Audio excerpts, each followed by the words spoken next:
ৰাজ্য চৰকাৰৰ এখন সাপ্তাহিক কেবিনেট বৈঠক অনুষ্ঠিত হয় আৰু কেবিনেট বৈঠকত আমি এই বছৰৰ বাজেট ঘোষণাসমূহ কেনেকৈ ইমপ্লিমেন্ট কৰিম বা দুই এটা ইমপ্লিমেন্টেশনৰ কাম আমি লগে লগে আৰম্ভ কৰিব লাগে এই ধৰণৰ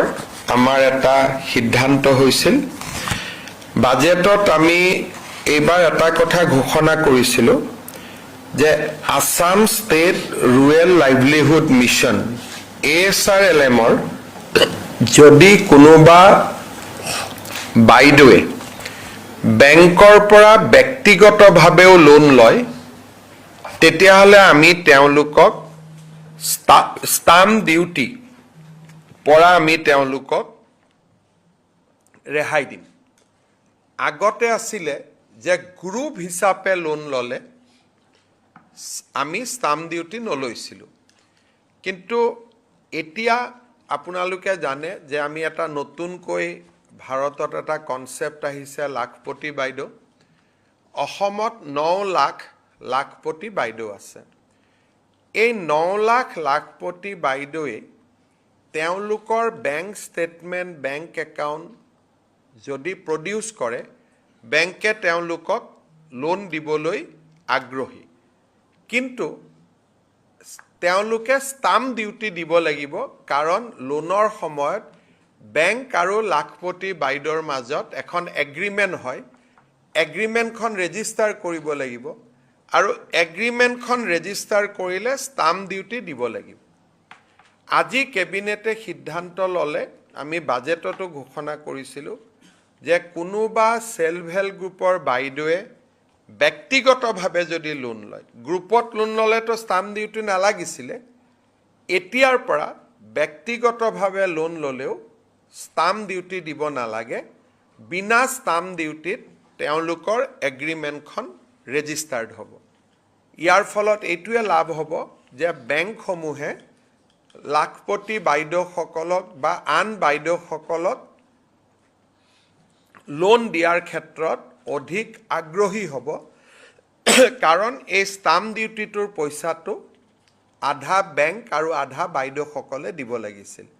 এতিয়া ৰাজ্য চৰকাৰে তাক ৱেভ কৰি দিলে আৰু তাৰ পৰিপ্ৰেক্ষিতত আমাৰ যেটো এটা মনত ইচ্ছা বা আমাৰ আকাংক্ষা আছিল যে অসমত লাখপতি বাইদেউৰ সংখ্যা বাঢ়ি গৈ থাকক তাৰ ক্ষেত্ৰত আৰু এটা সবল শক্তিশালী খোজ আজি আমি দিব পাৰিলো কেবিনেটে আজি waiver of stamp duty on individual loan documents executed by self-help groups member ইয়াক আজি up to 10 লাখলৈকে stamp duty নালাগে বুলি ৱেভ কৰি দিলে আমাৰ ইমান দিনে আয়ুৰ্বেদিকত পাছ কৰি যিসকলে ডক্টৰ হিচাপে কাম কৰি আছিল তেওঁলোকৰ এটা হায়াৰকি নাছিলে MBBS ডক্টৰ MNHO 1 হয় সিনিয়ৰ MNHO হয় SD MNHO হয় ডিস্ট্ৰিক্ট সুপাৰিনটেন্ডেন্ট হয় জয়েন্ট ডিৰেক্টৰ হেলথ হয় এডিশনাল ডিৰেক্টৰ হেলথ হয় ডাইৰেক্টৰ হেলথ হয় আজি আমি আয়ুৰ্বেদিকতো এটা তেওঁলোকৰ যাতে এটা নিজৰ সাৰ্ভিস ৰুল থাকে যাতে তেওঁলোকেও প্ৰমোশন হৈ ডাইৰেক্টৰ আয়ুষ পৰ্যন্ত হ'ব পাৰে সেই ধৰণে আজি আমি আমাৰ ৰাজ্যত কাম কৰি থকা আয়ুৰ্বেদিক ডক্টৰ সকলৰ বাবে এটা নতুন সেৱা বিধি কেবিনেটে আজি মঞ্জুৰি কৰে আমি এই মাহৰ পৰা নিৰ্বাচনৰ আগতে দিয়াৰ ধৰণে আমাৰ ৰেশন কাৰ্ডৰ বিপৰীতে দালি চেনি আদি দিয়াৰ যেটো ব্যৱস্থা তাক আমি আগষ্ট মাহৰ পৰা পুনৰ আৰম্ভ কৰিম ইয়াৰ নিবিদা আদি দায়িত্ব বা কেনেকৈ ভালদৰে কিনিব পাৰে এই গোটেই দায়িত্বটো আজি ৰাজ্য চৰকাৰে নিজে নকৰি নাফেডক অৰ্পণ কৰে এতিয়া নাফেডে টেন্ডাৰ কৰিব নাফেডে গোটেইখিনি কৰিব ৰাজ্য চৰকাৰ দায়িত্ব মাত্ৰ বিতৰণত থাকিব প্ৰকিউৰমেন্ট কিনা বেচাৰ দায়িত্বৰ পৰা ৰাজ্য চৰকাৰ নাথাকিব কিনা বেচাৰ সম্পূৰ্ণ দায়িত্ব আমি নাফেডক দিছোঁ কিন্তু নাফেডেও এনেই কিনিব নোৱাৰিব টেণ্ডাৰ কৰিহে এই বয় বস্তুবিলাক তেওঁলোকে কিনি আমাক দিব পাৰিব আজি আমাৰ কেবিনেটত এটা অত্যন্ত গুৰুত্বপূৰ্ণ সিদ্ধান্ত হয় আপোনালোকে জানে যে অসমত বহুত মাটি বাৰী যিমান গোচৰ হয় কণ্ডল হয়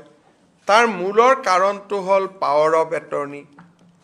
এগ্ৰিমেণ্ট ফৰ চেল এনেকুৱা বিভিন্ন ধৰণৰ কাগজ পত্ৰত আমাৰ মানুহে সহি কৰে আৰু পৰৱৰ্তী কালত মাটিখিনি যদি কাবাক বিক্ৰীও কৰিব খোজে বিল্ডাৰ এজনে আহি কয় আপুনিতো মোৰ লগত এগ্ৰিমেণ্টটো চেল কৰি থৈছে আপুনি মোৰ লগত পাৱাৰ অফ এটৰ্নি কৰি থৈছে আৰু এগ্ৰিমেণ্টটো চেল বা পাৱাৰ অফ এটৰ্নিখন আগতে কিয় কৰি ৰাখিছিলে তাত কোনো ষ্টাম্প ডিউটি দিব নালাগিছিল তাত কোনো ৰেজিষ্ট্ৰেশ্যন কৰিব নালাগিছিল গতিকে মানুহে সহি এটা লৈ লয় আৰু এটা সহি মৰাৰ কাৰণে মানুহজনে গোটেই জীৱন জুৰি নিজৰ মাটি বাৰী বিক্ৰী কৰিব নোৱাৰা হয় পাৱাৰ অফ এটৰ্নি এখনত সহি কৰি থোৱা বুলি তেওঁ গোটেই জীৱন জুৰি মাটি বাৰী বিক্ৰী কৰিব নোৱাৰা হয়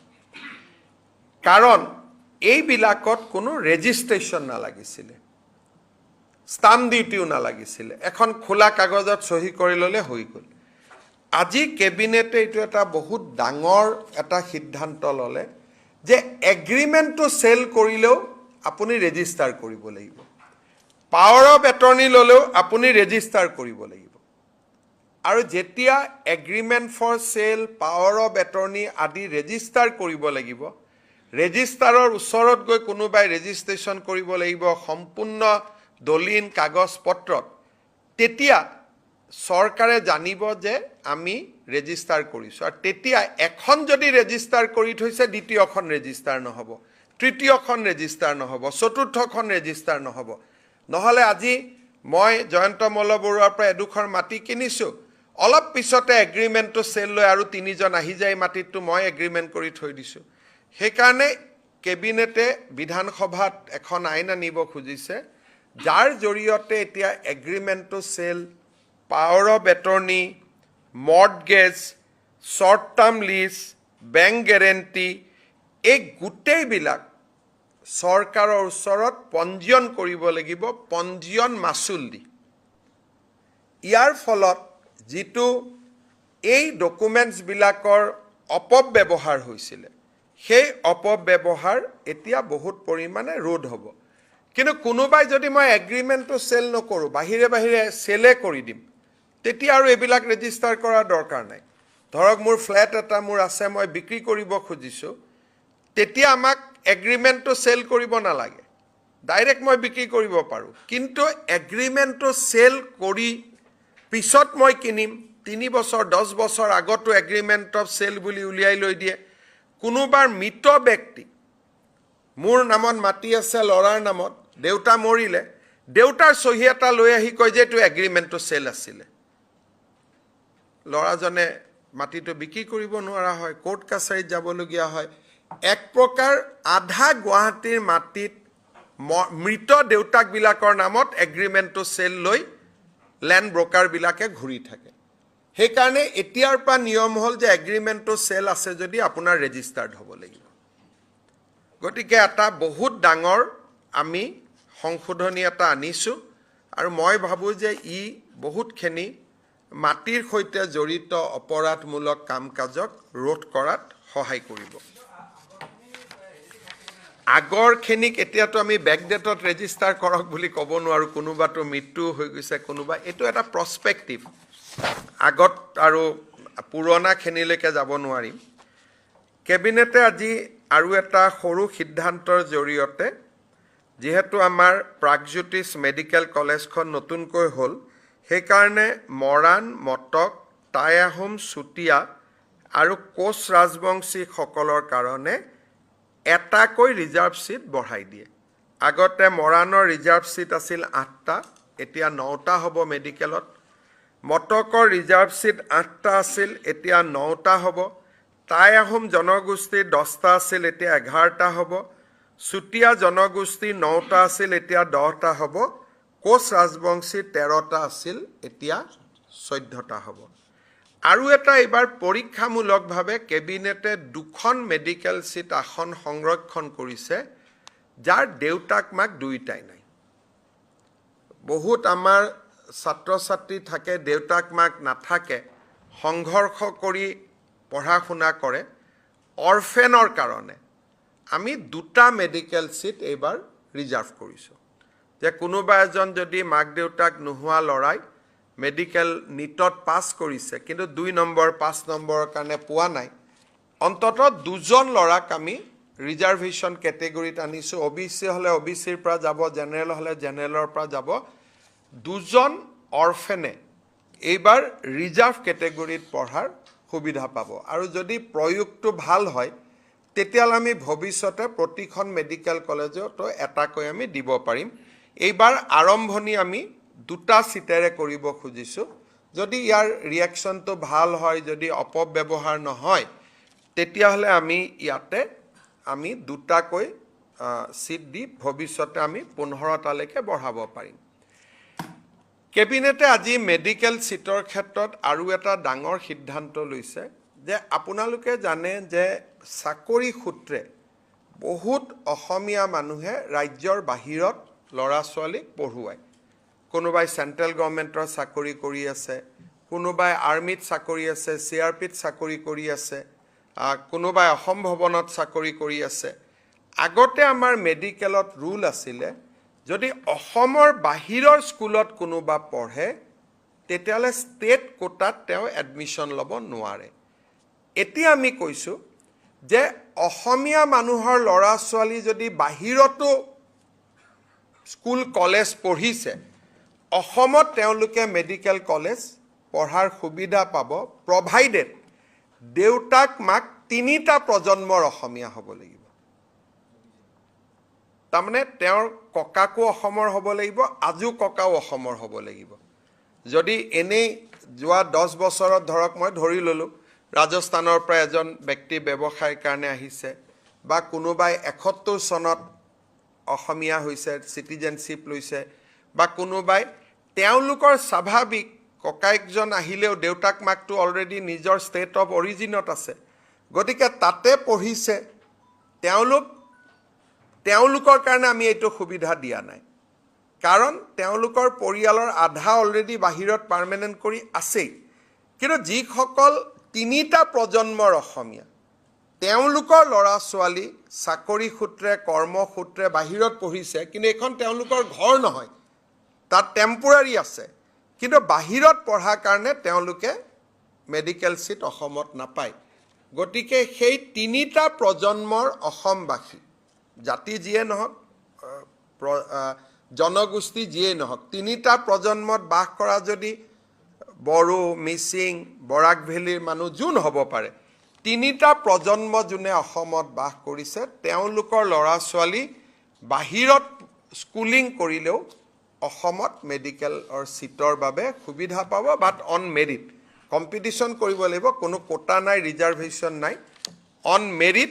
তেওঁলোকে কম্পিটিশ্যন কৰিব পাৰিব।